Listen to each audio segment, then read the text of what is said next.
Men in the water from the first attack can hear the guns from the second attack 4 miles away.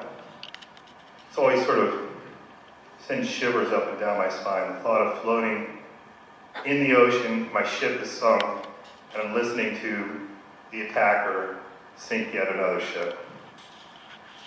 He sank 6 vessels in 7 days while he was in Florida. This was his second trip to the United States. All total, Hartigan sinks 24 merchant ships. In the entire operation, 3,100 American merchant mariners are killed in the first 6 months of the war off the east coast of the United States. That is more than died at 9/11 or at Pearl Harbor. It's one of the worst disasters in American naval history. The Gulf of America settles by the stern in 40 feet of water. The bow bobs on the surface for 6 days. I think there's a picture somewhere. Well, that's actually a picture of the Gulf of America when she was still floating. It's the only picture that I know of. I got that from a naval museum in Baltimore. The bow floats on the surface for 6 days before she finally sinks to the bottom. She's still out there, about 3 to 4 miles off the coast of Jack's Beach, on the bottom. It's a dive destination. It's also considered to be a fish haven. It was originally marked, the wreck was originally marked by a nun's buoy because it was considered a hazard to navigation. It's still on the charts, and its designation is JW for Jacksonville wreck. There's the one clipping, and that is a AP clipping from April 18th, I believe. And it says that bananas are washing ashore in Jacksonville. And that ran nationwide. The clipping that's in my movie is from the Arizona Republican. And that story ran nationwide. The bananas were washing ashore. Those bananas come from the Esparta, the United Fruit Company vessel that Hartigan sank 2 nights before he sank the Gulf of America. Additional things washed ashore: dead bodies, mattresses, other flotsam and jetsam from the ship. But most notably, oil in the form of tar. Anybody remember, even into the 70s, walking up and down the beach and you get that black, sticky tar on your feet? I was in New Jersey, but in New Jersey I used to get it on my feet. My mother always told me that was oil from a sunken ship. And, I don't know, little kid, not sure how much I believed that story. But it turns out my mother was right. That's exactly what it was. And into the 70s, oil from the Gulf of America still washed ashore in Jack's Beach and got stuck on your feet. And you used to take it off with turpentine or lighter fluid.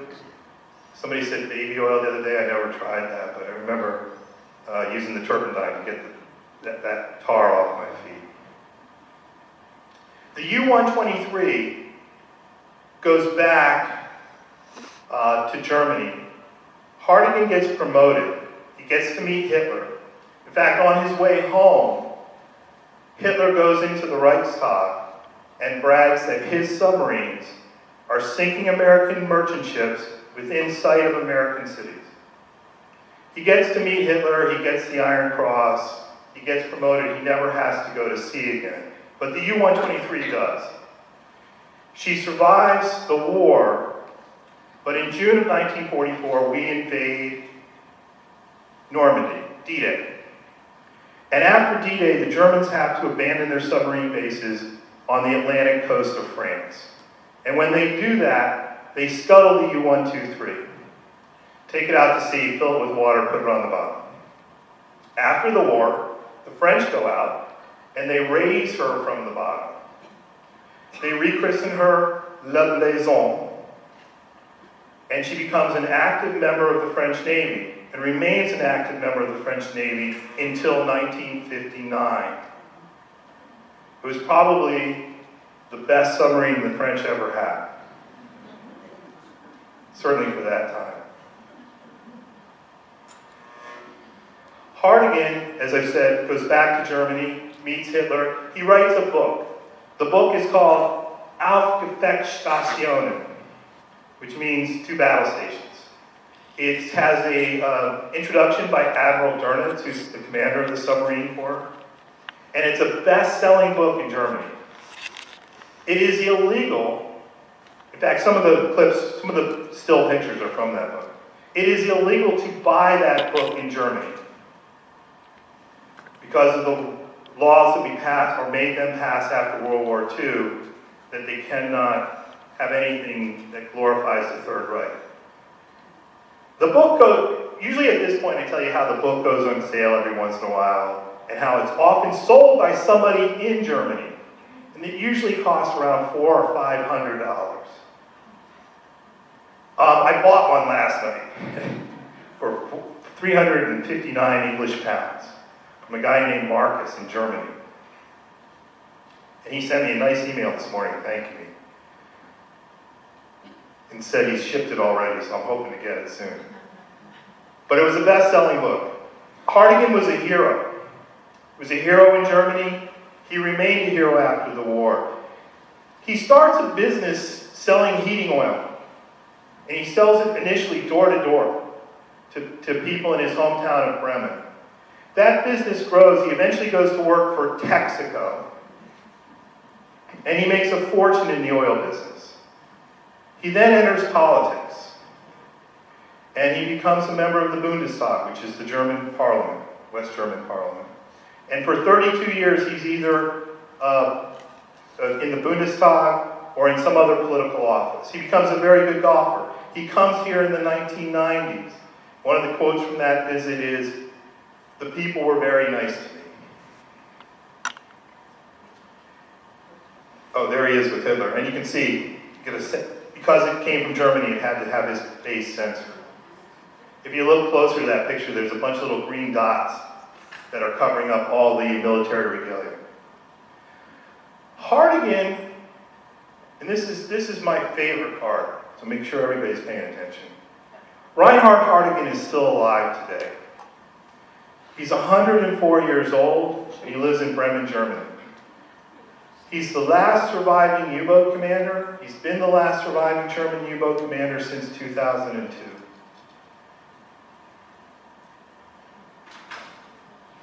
Kind of look at the video, see if there's anything. Yeah, this is footage from it says Wehrmacht, which would be the army, but it's Kriegsmarine footage of our submarine. That's what it looked like. Jacksonville Beach in the 30s, that's what it would have looked like. Pretty much, that is my story.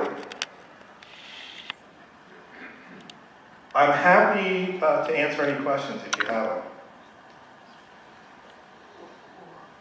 Anybody got any questions? Go ahead. Is this before or after the landing of the spies? Before, 2 months earlier. This is on April 10th, 1942. The spies land on June 17th, about 2 months and a week later. And for that story is a little better known, but since you brought it up, I'll mention it quickly. 2 groups of saboteurs, 4 in each group. One lands in Montauk, one lands in Ponte Vedra.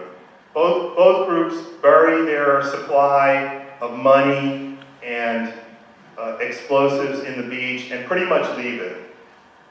It's doubtful that any of the 8 would have done anything. Most of them were American citizens that were kind of trapped in Germany, just looking for a way to get back home. But one of the guys from the Montauk landing goes to Washington, D.C., and turns himself into the FBI. He expects to be greeted as a hero.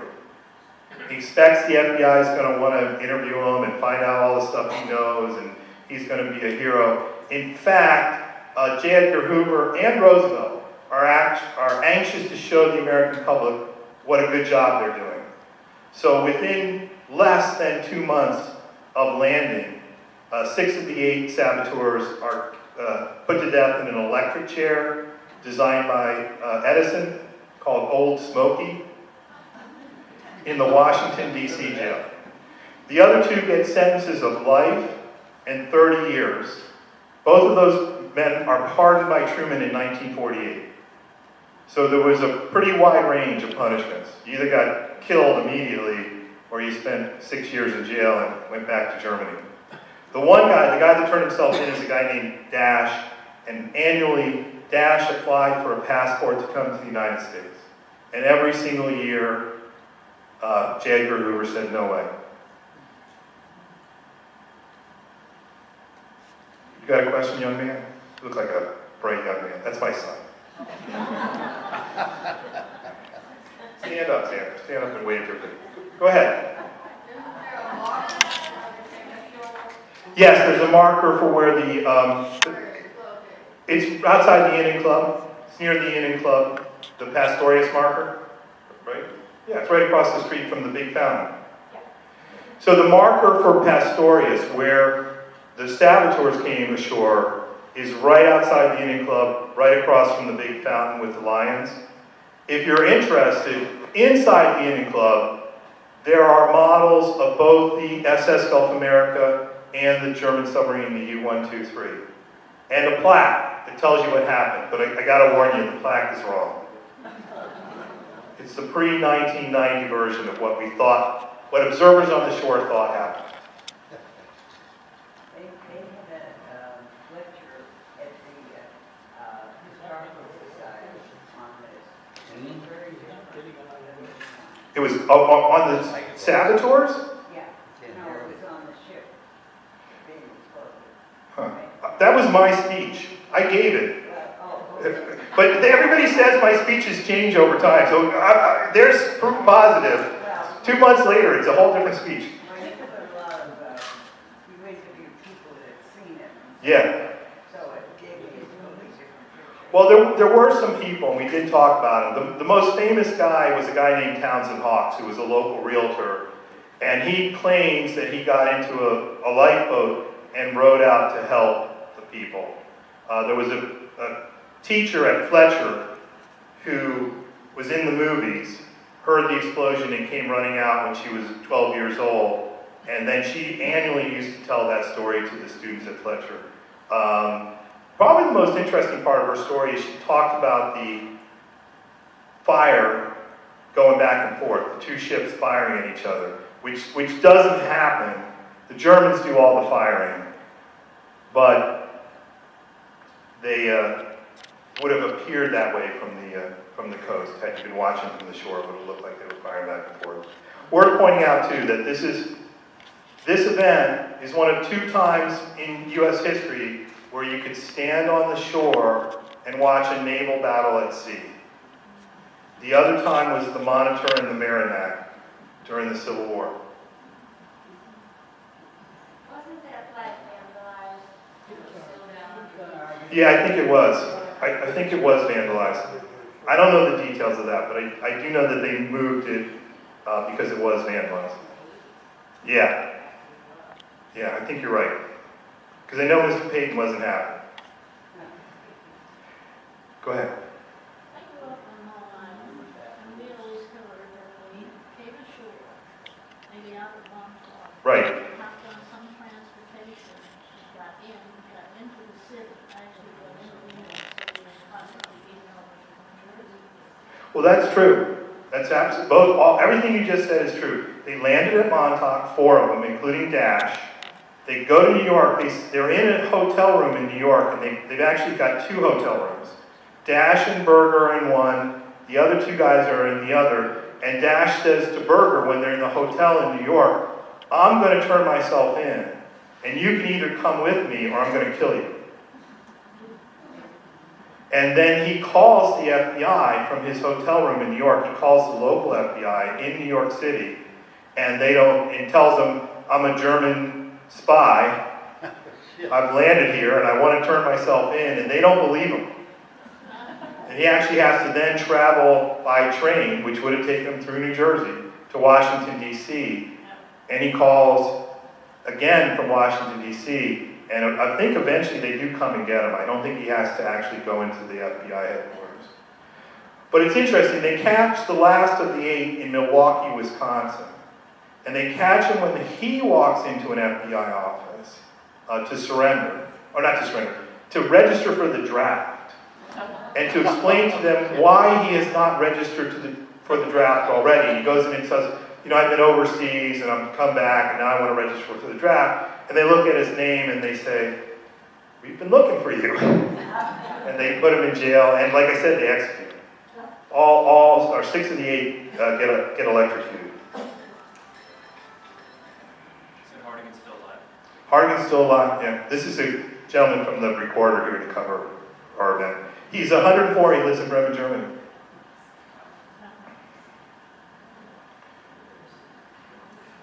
Go ahead. Yeah, there are 54 men on ship, 19 died. So 35 of them survived. Yeah, they all came ashore on a Coast Guard. Well, I shouldn't say all. Most of them came ashore on a Coast Guard cutter that goes out several hours after the sinking to collect the survivors. And they're brought into Mayport. In the very first article about this is in the Times-Union, and it's 6 days later. They don't even mention it. Obviously, people had seen it. And most of that story dealt with the chief engineer, who was a local Jacksonville resident named Vasco da Gama, and that's his first and middle name. I forget his last name. It's a famous name, Vasco da Gama. That's why I remember. But and his biggest quote, in fact,